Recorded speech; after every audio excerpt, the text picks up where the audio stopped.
ओम घृणी सूर्याय नमः। ओम घृणी सूर्याय नमः। चली जाओ यहाँ से। मैं तुम्हें एक क्षण के लिए भी अपने घर में नहीं रख सकता। और हाँ, यहाँ दोबारा आने का साहस कभी मत करना। किंतु इसका अपराध क्या है? अरे इसने किया क्या है? अरे स्वयं ही पूछो तुम लोग इसको लक्षणी से। ऐसा मत कहिए स्वामी, मैं निर्दोष हूँ, मैंने कुछ भी नहीं किया। अवश्य ही आपको कोई भ्रम हुआ है। भ्रम हुआ है? तुम सारी रात्रि घर से बाहर रही और कहती हो कि मुझे भ्रम हुआ है। अरे तुम जैसी चरित्रहीन स्त्री को मैं अपने घर में नहीं रख सकता। मैं तुम्हारा अभी त्याग करता हूँ। मैं वर्षा और अंधड़ के कारण अपने बहन के घर में रुक गई थी। मैंने कोई पाप नहीं किया स्वामी। मैं पूर्णतया पवित्र हूँ, माता सीता की भांति। होगी तुम माता सीता की भांति पवित्र, किंतु मैं राजा राम नहीं हूँ।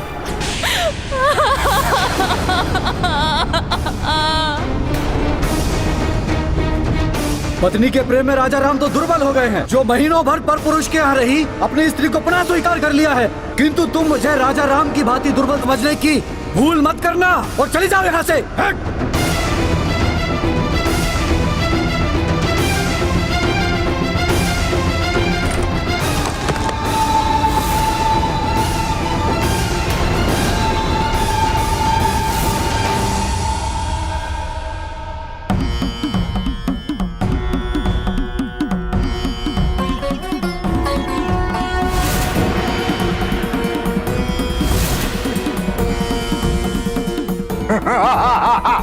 कौन हो तुम?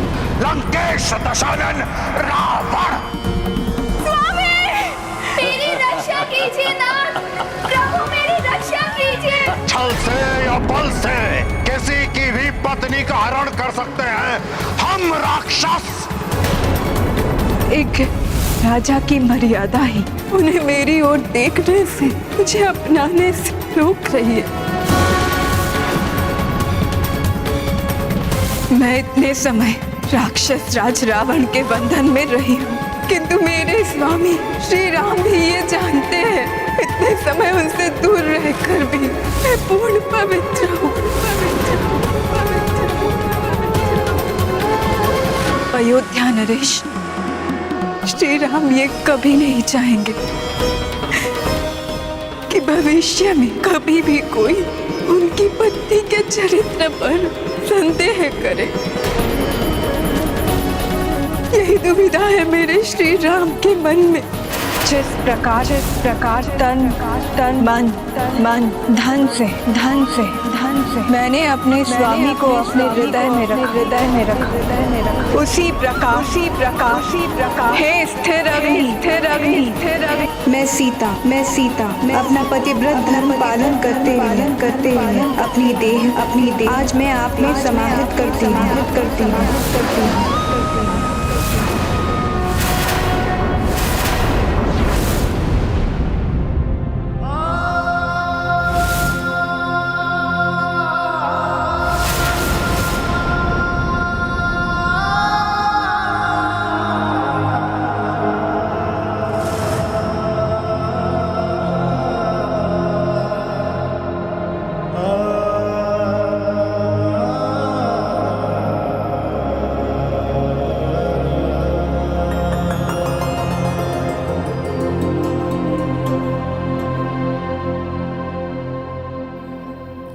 आप लोगों की सेवा का जो अवसर मुझे प्राप्त हुआ है उसे मैं व्यर्थ नहीं जाने दूंगा और सदैव चेष्टा करता रहूंगा कि आप सभी की दृष्टि में एक योग्य राजा बनूं।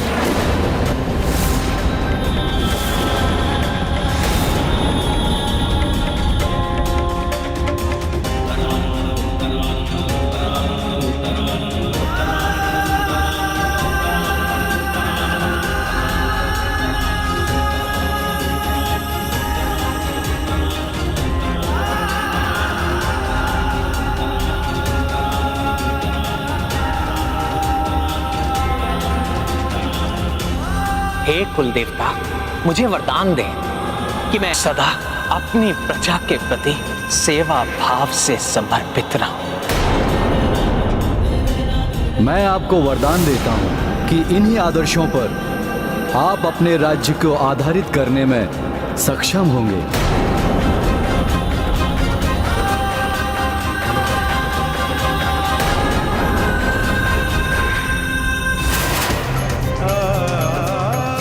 होगी तुम माता सीता की भांति पवित्र, किंतु मैं राजा राम नहीं हूँ।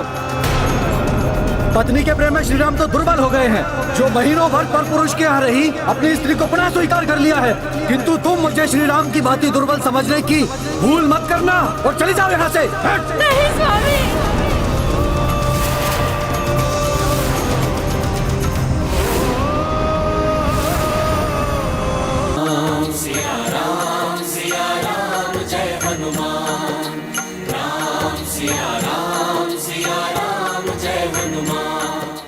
राज्य में वैदेही के प्रति कोई ऐसे विचार भी रख सकता है,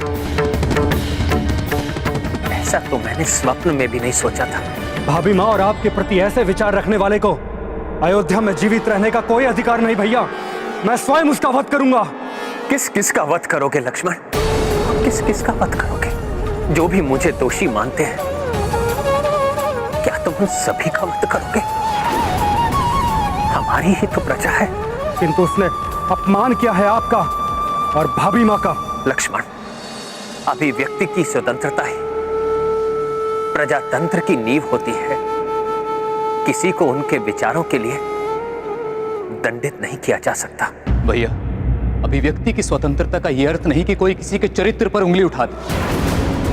अनुचित कृत्य करने वाले को दंडित किया जाना चाहिए। उचित और अनुचित की अपनी अपनी परिभाषा होती है। जो हमारी दृष्टि में अनुचित है, किसी और की दृष्टि में वो उचित भी हो सकता है। फिर तो भाभी माँ के द्वारा अपनी पवित्रता को प्रमाणित करने के लिए दी गई अग्नि परीक्षा का भी कोई अर्थ नहीं रह गया। अग्नि परीक्षा लंका में हुई थी, जिसे उन सब ने मात्र सुना है, देखा नहीं। जिसे देखा नहीं, उस पर विश्वास ना करने का अधिकार है उनका। और हम राजा नहीं, सेवक हैं प्रजा के। उनकी भावनाओं, उनके विश्वास का सम्मान करना हमारा कर्तव्य है। हमारी भी तो भावनाएं हैं भैया। लक्ष्मण, मैं एक भाई या पति ही नहीं, एक राजा भी हूं। और एक राजा के लिए प्रजा सर्वोपरि है। इन परिस्थितियों में यदि मैं अपनी भार्या का साथ देता हूं, तो मुझे राजपद छोड़ना होगा। और यदि राजपद के साथ बने रहता हूं,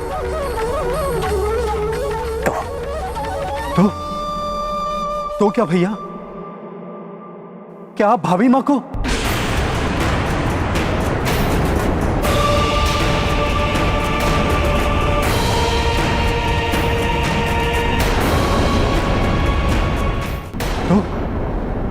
तो क्या भैया, क्या आप भाभी माँ को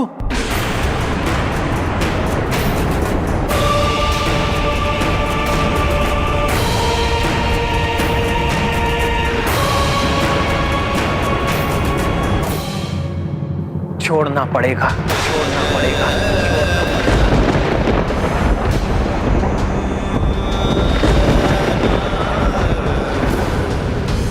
तोड़ना पड़ेगा पति पत्नी के बीच का अटूट पवित्र बंधन।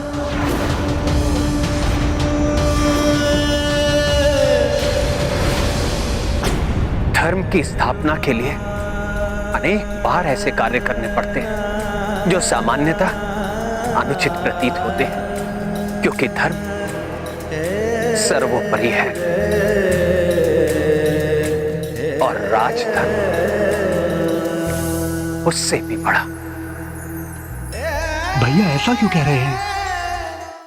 मुझे ये सिंहासन नहीं चाहिए, सीता चाहिए। सीता राम का जीवन है,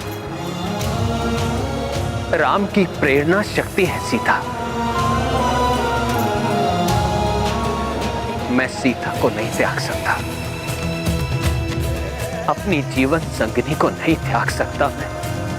अतः मुझे इस राज सिंहासन के बंधन से अवश्य मुक्त होना पड़ेगा।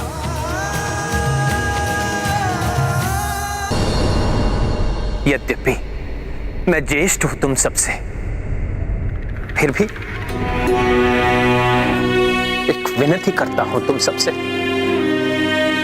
कि तुम में से कोई एक इस राज सिंहासन को संभाल ले। मेरे प्रिय भाइयों, इस राज मुकुट को धारण करके अपने भैया राम और अपनी भाभी सीता पर दया करो और मुझे इस बोझ से मुक्ति दिलाओ। राम को सीता को त्यागने के पाप से रोक लो। हम दोनों को वन जाने की अनुमति दे दो।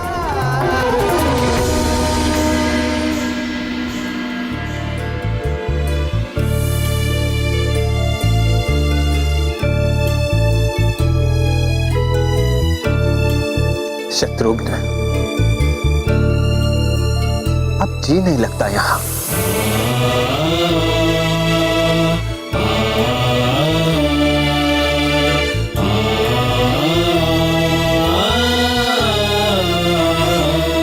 मुक्त कर दो मुझे इस उत्तरदायित्व से।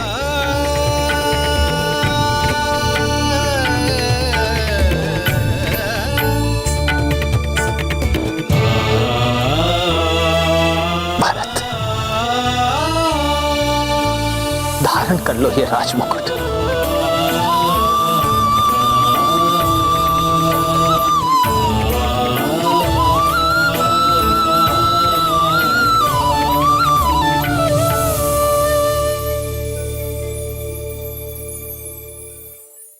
हम ऐसे किसी में इतनी शक्ति नहीं जो आपका मुकुट धारण कर सके। हाँ भैया, आपके सिंहासन को स्पर्श करने के योग्य हम में से कोई भी नहीं। हम तो आपके चरणों की मात्र धूल हैं।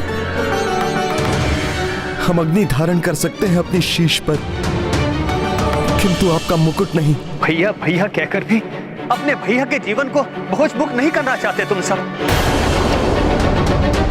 मुझे अपनी सीता से विलग मत होने दो, मत होने दो विलग।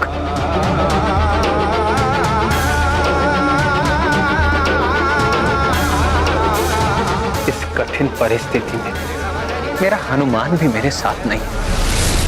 भैया, आपका कोई भी निर्णय त्रुटिपूर्ण नहीं होता, किंतु इस संवेदनशील विषय पर निर्णय लेने में शीघ्रता ना करें भैया। एक तुच्छ से धोबी ने कुछ कह दिया और उसकी बात सुनकर आपने इतना बड़ा निर्णय ले लिया। भैया, जितने मुंह उतनी बातें। अपना स्वार्थ साधने के लिए मनुष्य अपने अनुसार बातें बना लेते हैं। उनकी बात पर यदि इस प्रकार से निर्णय लेने लगे, जीवन दुभर हो जाएगा। ये कोई अपराध नहीं है भरत, ये तो एक सोच है। आज एक धोबी ने प्रश्न किया, कल को ये बात फैलेगी तो कोई दूसरा प्रश्न करेगा, और एक दिन पूरा राज्य उंगली उठा सकता है। अपनी मर्यादा का संरक्षण करना है, एक आदर्श उदाहरण प्रस्तुत करना है। यदि इस सोच पर अंकुश लगाना है तो मुझे राज सिंहासन का त्याग करना ही होगा, करना ही होगा, करना ही होगा, करना ही होगा।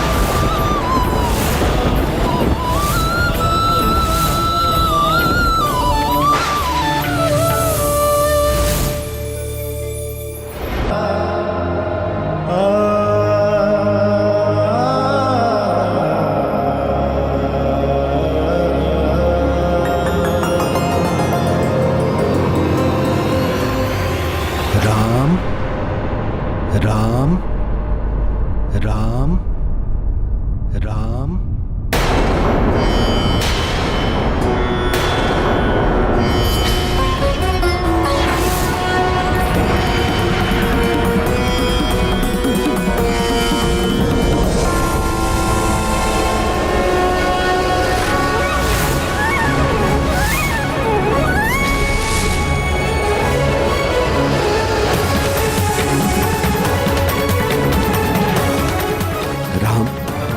अपना दिया हुआ वचन भंग कर देंगे?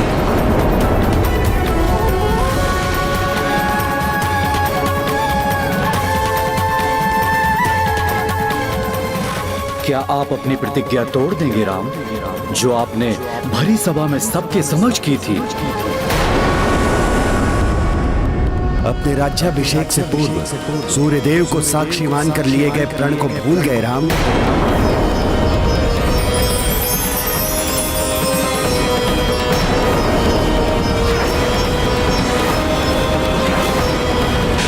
यही मर्यादा है कि आपकी राम, कि आप अपने राजधर्म से, अपने उत्तरदायित्व से मुंह मोड़ रहे हैं, मात्र अपने सुख के लिए, अपनी भार्या के लिए।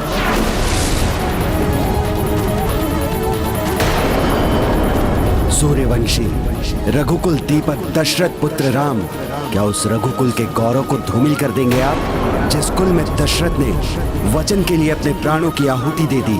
अपने पूर्वजों की कीर्ति को कलंकित कर देंगे क्या वो राम, जो मर्यादा पुरुषोत्तम कहे जाते हैं? स्मरण रहे, सिंहासन पर विराजमान होने वाले की निज इच्छाएं राजधर्म के समक्ष गौण होती हैं।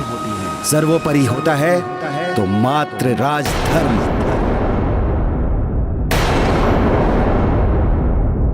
भैया, अपने उन भ्रामक विचारों से बाहर निकल आइए जो आपको विचलित कर रहे हैं।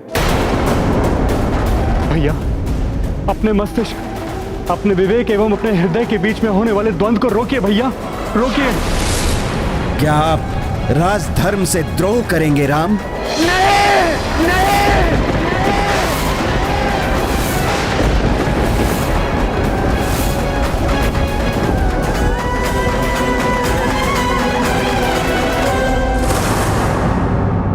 ये रघुवंशी दशरथ पुत्र राम राजधर्म से द्रोह नहीं करेगा। महाराज इक्ष्वाकु से लेकर पिताश्री महाराज दशरथ तक समस्त पूर्वजों ने अनेकों बलिदान, त्यागों और कष्टों से जो कीर्ति स्थापित की है, उसे कलंकित नहीं होने देगा राम। मेरे राजधर्म, मेरे वचन और मेरी प्रतिज्ञा का निर्वहन करने के लिए अब मात्र एक ही विकल्प है। सीता और मैं विरह वेदना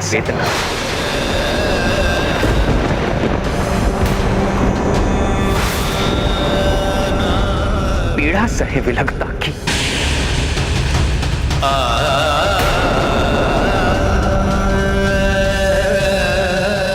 नियति का यही निर्णय है हमारे जीवन के लिए।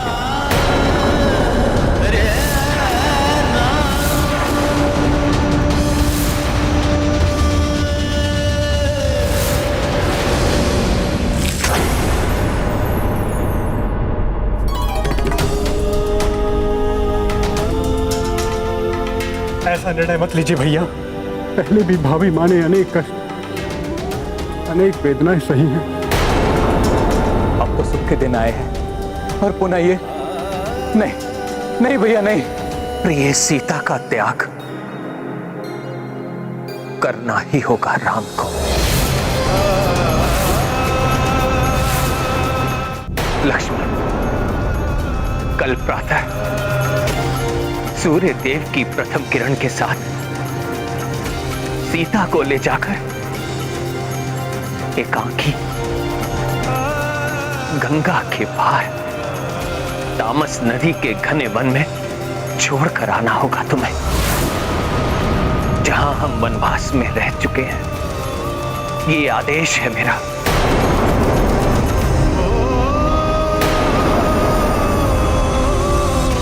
नहीं भैया नहीं, ऐसा आदेश मत दीजिए। भाभी माँ के जाते ही इस महल से समस्त सुख चले जाएंगे। आपके जीवन से, हम सबके जीवन से प्राणहीन हो जाएंगे हम सब। ऐसा मत कीजिए भैया, मत कीजिए।